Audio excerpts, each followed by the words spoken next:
So for those of you who don't know, this is my second Rodecaster Pro, right? The first one I had to send back. That thing was, I wasn't happy with it. Had a lot of problems with it.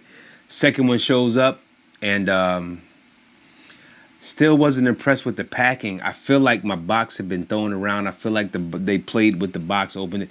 Like I just feel like these first Rodecaster Pro 2s is sending out, I think they're all test models, but I'm not sure. I think this one came from the floor. I'm not going to mention the vendor I got it from, but just know, like, again, it didn't look or feel like a brand new product.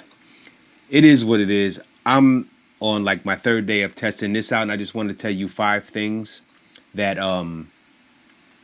that kind of drive me crazy. The first one I think they fixed with the new firmware update that went out yesterday. I think it's 2.0.7 or something 0.7. So I updated to that, and I think it resolved this problem. And that problem was that I would go into the Rodecaster settings, and I would go to the settings, system, and then date and time. I would set the date and time, and then I would turn the Rodecaster Pro off and then unplug it and wait like 2 hours. Plug it back in, turn it back on, and the time would be what it was 2 hours previously.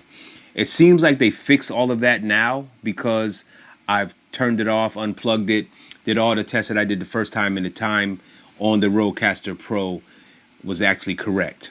So now I can actually leave it up on the Rodecaster screen when I'm recording. Not that I need to know what time it is, but it's good to have there. It fills up a little bit of space. So one of the second things that is really confusing and a little bit frustrating to me is the show. Like switching shows, importing shows, exporting shows, stuff like that. So a couple days ago when I first got this, I just fired it up, updated the firmware to the first version, then re-up and updated it again when the next version came out. And so I was in here, creating new shows and doing all this other stuff.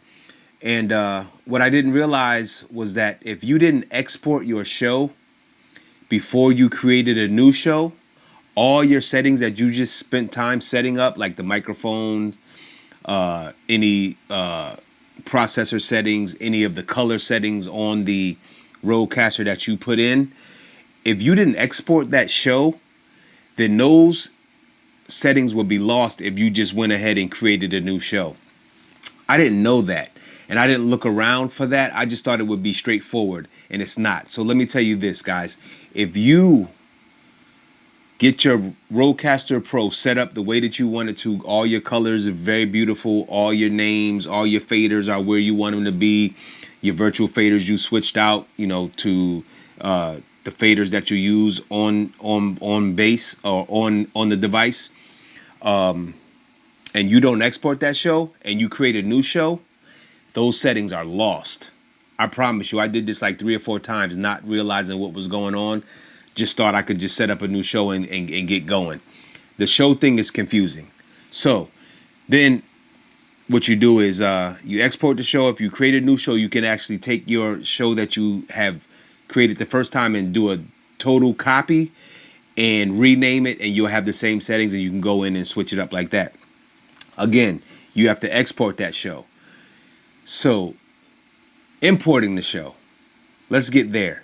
And I'm going to make this as quick as I can.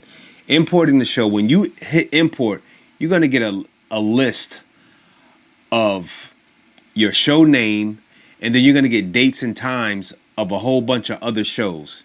Not that you recorded anything. What this is doing is this device is exporting your show to a new file every time that you hit export. It makes it super confusing for me.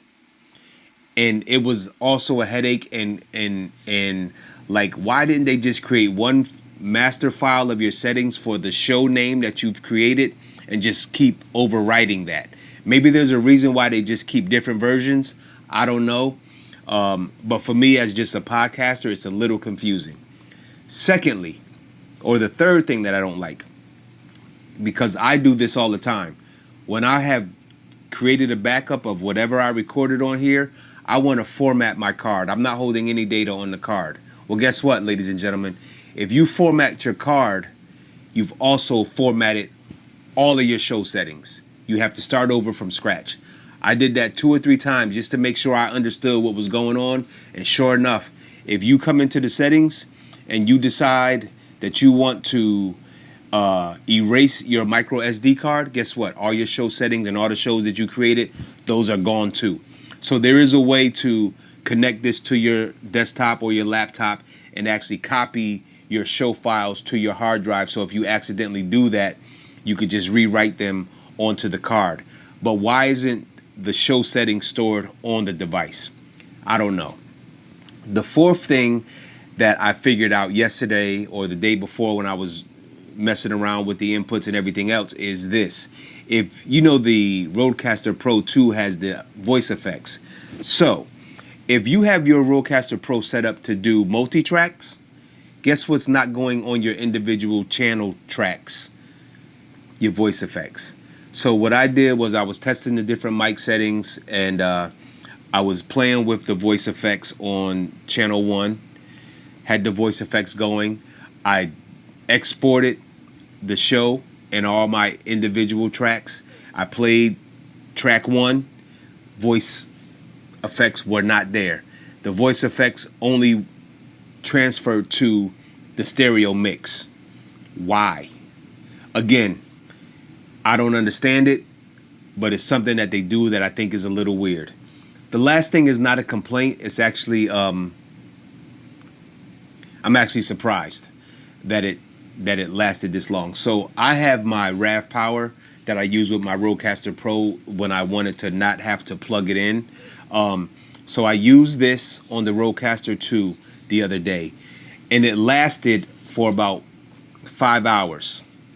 So the RodeCaster Pro 2 on this RAV PD power bank was able to be powered for about 5 hours before I stopped paying attention.